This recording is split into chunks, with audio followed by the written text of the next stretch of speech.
우리가 우울증 환자가 오면 보통 이제 스케일이라고 그래서 척도 묻는 것에 이제 자기가 답변하는 것도 있고 네. 의사 선생님이 이제 물어서 그 채점하는 거잖아요. 네, 그래서 몇 그렇습니다. 점 이상이면 우울증 가능성 이렇게 보통 진단을 하는데 네. 이 그러니까 타액을 이용해서 우울증을 정확하게 진단할 수 있다고요?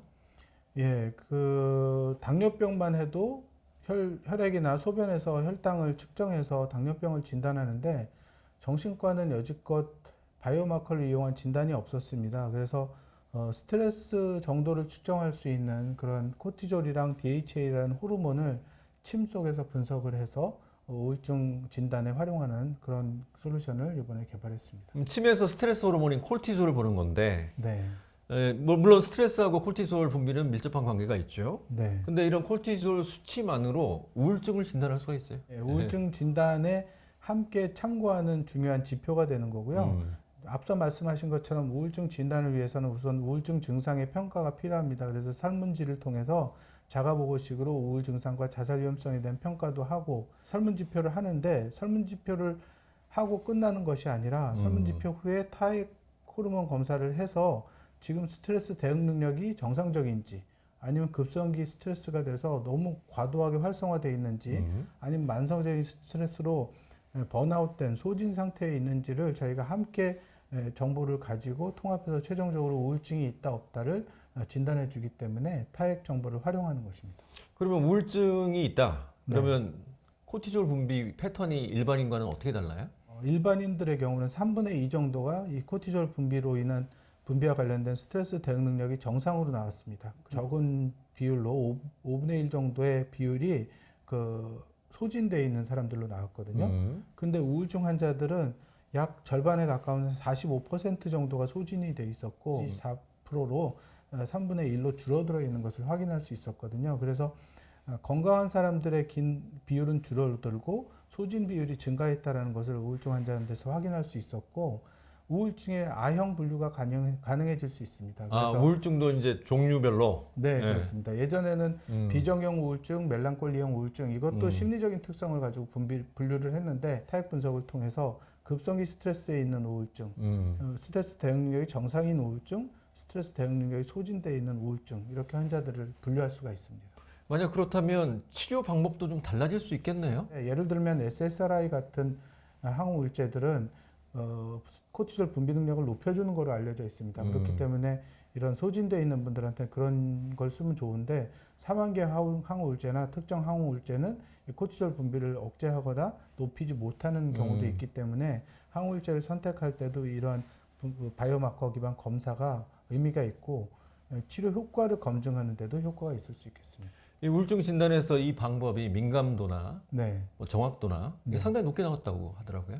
네, 척도로 보통 해서 정신과 의사의 진단과 일치율을 보는 민감도 특이도는 한 80%에서 88% 정도의 비율로 논문들에 보고되고 있는데 저희가 이번에 확증 임상을 한 결과에서는 민감도는 97%, 특이도는 95% 정도가 나와서 상당히 높네요. 예, 기존의 척도로 네. 하는 검사들에 비해서 약 10% 정도의 정확도를 높였다고 할 수 있겠습니다.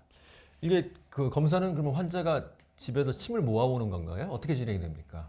예, 저희가 우선 타액 수집 키트를 보내드리고 핸드폰에서 받을 수 있는 링크를 보내드립니다. 그러면 링크를 통해서 PC나 모바일 폰을 이용해서 설문지는 작성을 하시면 되고 타액은 총 4개의 키트를 튜브를 보내드리는데 밤에 자기 전에 한 번, 그 다음에 아침에 일어나자마자 한 번 모으시고 그 다음에 30분 뒤 60분 뒤에 각 30분 간격으로 아침에는 3번을 모아서 타액 각성기 반응을 보는 건데요. 타액은 약 2cc 정도만 모아주시면 분석이 가능하고 그 키트를 저희가 택배로 다시 회수해서 전문 분석센터에 의뢰해서 호르몬 분석을 하게 되기 때문에 병원에 오실 필요가 없고 집에서 모든 검사 절차가 끝나고 결과도 본인의 핸드폰으로 혹은 이메일로 PDF 파일을 받을 수가 있습니다. 그러면 내가 우울증인지 아닌지는 잘 모르겠어요. 네. 근데 좀 우울해. 네. 예? 예. 그러면 이제 의사가 판단하잖아요. 아까 네. 말씀하신 스케일 갖고 또 하고. 네. 그런 환자를 좀 조기에 잡아낼 수 있을까요? 사실 모든 치료가 그렇습니다. 조기에 들어가야 효과가 더 있는 거잖아요. 맞습니다. 그래서 우리나라는 외국에 비해서 정신건강 서비스 이용률이 15%로 한 절반밖에 안 된다고 하거든요. 그래서 내가 우울한데 지금 치료를 가야 되나 말아야 되나 고민하는 분들이 집에서 이 검사를 먼저 받아보고 정신과를 갈지 말지를 결정할 수 있게 그런 정보를 제공해드리기 위해서 이러한 기술을 개발했습니다. 요새 직장인들은 전부 번아웃이라고 오시거든요. 번아웃, 소진증후군. 네. 그러면 이 검사를 한번 해보세요. 해서 여기서 우울증이 나오면 우울증일 테고 네. 또 하나 궁금한 건 진짜로 번아웃인지 예. 진짜 번아웃이면 아까 말씀하신 대로 그 스트레스 호르몬이 나오는 게 거의 소진됐을 거 아닙니까? 네, 그렇습니다.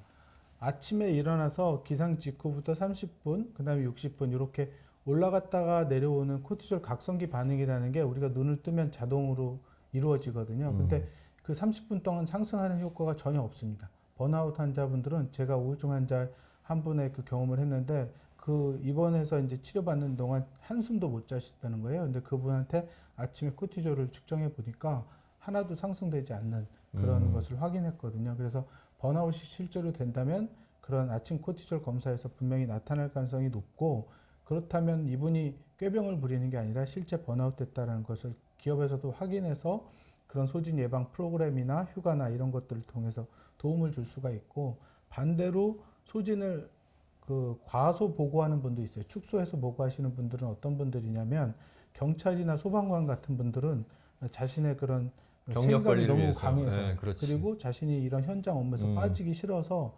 힘들어도 힘들다고 보고하지 않을 수도 있거든요. 그럴 때 이런 분들을 객관적으로 검사해서 지금은 잠깐 쉬었다가 다시 돌아오는 게 좋겠다라는 권고를 하기에도 유용한 방법이 되겠습니다. 비용이 좀 들겠죠? 네, 호르몬 분석을 총 6회 진행하기 때문에 비용은 좀 10만 원대 비용으로 생각을 하셔야 될 것입니다. 환자가 내는 네, 비용이요? 예. 아주 큰 비용은 아니네요. 네, 사실은 이런 검사들을 외국이나 전문 검사 기관에서 한 30만 원 가까이 받고 지금 분석을 하고 있기 때문에 저희는 좀 더 접근 가능한 금액으로 서비스를 제공해 보려고 노력하고 있습니다. 일반 정신과에 가면 됩니까? 아직은 식약처 허가가 안 돼서 아직 안 나왔어요. 네, 4월 이후로 4월 이후로 허가가 되면 정신과 의원이나 상담센터 등에서 검사 받으실 때 활용하실 수 있겠습니다. 저희가 제일 먼저 써볼게요. 네, 네. 감사합니다.